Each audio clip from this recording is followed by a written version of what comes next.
Magsisimula na ang laban sa pagitan ng adult at teen housemates. Rain at Colette, magsisimula ang inyong battle sa iyo rin. Hi, Ate Colette. Long time no see. Nakapaglaka na ba na yung panty? Kasi, kalat dito, kalat doon. Bahay mo ba ito? Feeling mo naman. Hindi ko po inakala ko yun na dinamay po yung panty ko. Hindi naman nangingialam yun. Kita mo to?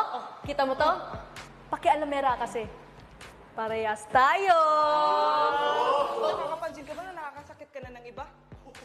Oo! Nakikita mo ba yung mga kalat na nilalagay mo sa ibang closet ng housemate?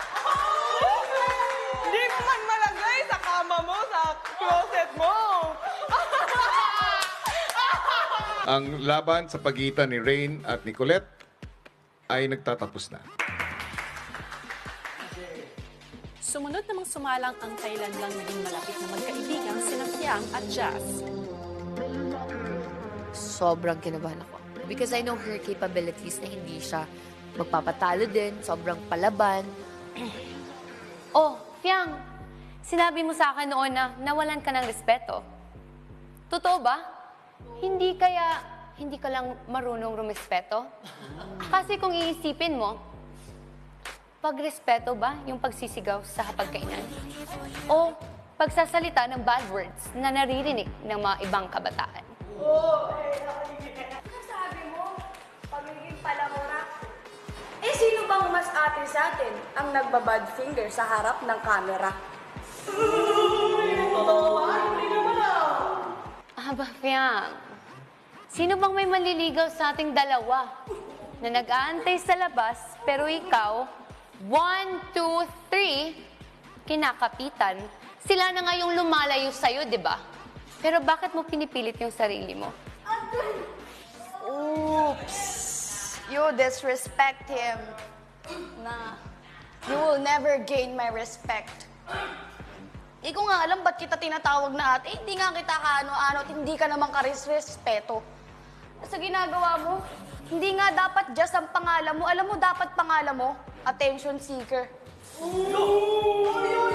Alam mo, Jazz, tatanggalin ko na yung ate Nalilito ako kung ano ba talagang pakay mo. Nag-iinarte ka pa gusto mo din naman talaga na nilalandi ka. Para kang linta, napakalat-kalat, kaya ka niloloko. Oh, nagtataka ka pa. Bakit ka niloloko ng ex mo? Ganyan pala ang ugali mo. Sobrang alam mo yung attention seeker at saka pagiging bastos kasi gawain mo yan eh. It takes one to know one. Niloloko ako? Hindi ko naman yung kasalanan eh. Sino ba yung iniwan tapos ang tagal naka-move on? Ikaw, proud ka ba na nakikita ng kapatid mo at ng mama mo ang kalandian mo dito? Ano bang pinunta mo dito? Pangarap? O syota? Hindi naman ako pumasok dito para maging syota. Kaya kung gusto mo, kunin mo. Hindi ko naman chinain si JM. So kasalanan ko ba na siya yung mismong lumalapit sa akin? Sino bang nagchichika sa'yo na gusto ko yan?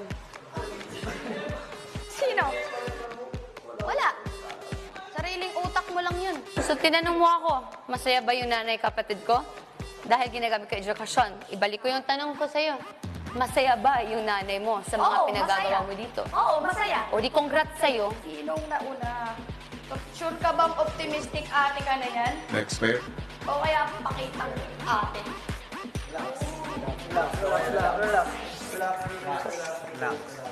Wala naman ho sa pagtulong ko kay Jess yung naging batuhan